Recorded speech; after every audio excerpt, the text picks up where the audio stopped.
అమెరికాతో డీల్ కుదిరించుకున్న India 80% Donald Trump tariff తగ్గించినాడు. ఎందుకంటే రష్యా ఆయిల్ కొనకూడదు, వెనిజులా ఆయిల్ అమెరికాకి ప్రొడక్ట్ ఆయిల్ కొనుక్కోవాలని డిమాండ్ చేస్తున్నాడు ట్రంప్. అందుకే 80% ఇండియా మీద టారిఫ్ తగ్గింది. 80% మాత్రమే టారిఫ్ ఉంది. 18% ఈరోజు టారిఫ్ ఉన్నదంటే మేలే. దానికి డొనాల్డ్ ట్రంప్ అంగీకరించాడు.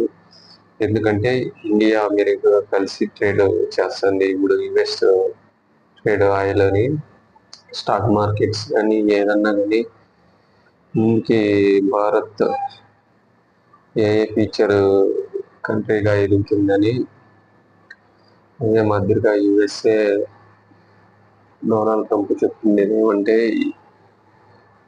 ఏ విధమైన సమయంలో కూడా మామూలుగా ముందు డీలింగ్ కుదిరింది. దాని తర్వాత డీల్ చేయడానికి మొత్తము యుఎస్ఏ అమెరికా రెండు కలిసి రష్యా ఆయిల్ని కొనకూడదు అని ఇప్పుడు ఇండియా వచ్చి యుఎస్ఏ డీల్ కుదిరించుకోండి. 80% టారిఫ్ తగ్గినది. ఎందుకంటే ఇప్పుడు ఇండియా అమెరికా రెండు కలిసి ఇప్పుడు మొత్తానికేమో డీల్స్ కుదిరించుకుంటుంది. స్టాక్ మార్కెట్ కానీ ఇప్పుడు పెరిగింది. స్టాక్ మార్కెట్లో పెట్టడం వల్ల కూడా లాభాలు ఉంటాయి. నాకు తెలిసినంత వరకు ముందులాగా లేదు. ఇప్పుడు భారీగా డీల్ అయితే బాగా జరుగుతుంది. ఇప్పుడు రిలేషన్షిప్ కుదిరించుకున్నారు. USA to India deals tariff ఇప్పుడు సుంకాలు అనేది తగ్గినాయి ఇండియా పైన.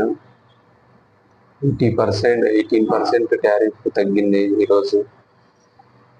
ఇంకా ముందు కూడా నాకు తెలిసినంత వరకు టారిఫ్లు అనేది తగ్గే అవకాశం ఉంది. ఎందుకంటే భారత్ కంట్రీ ఎదుగుతున్న కంట్రీ కాబట్టి ఫ్యూచర్లో నెంబర్ 1 కంట్రీగా ఎదుగుతారు. అందుకే డీల్స్ అనేది మా ఆయిల్స్ కొనండి అని యుఎస్ఏ ఒక రిక్వెస్ట్ చేస్తుంది ఇండియాని.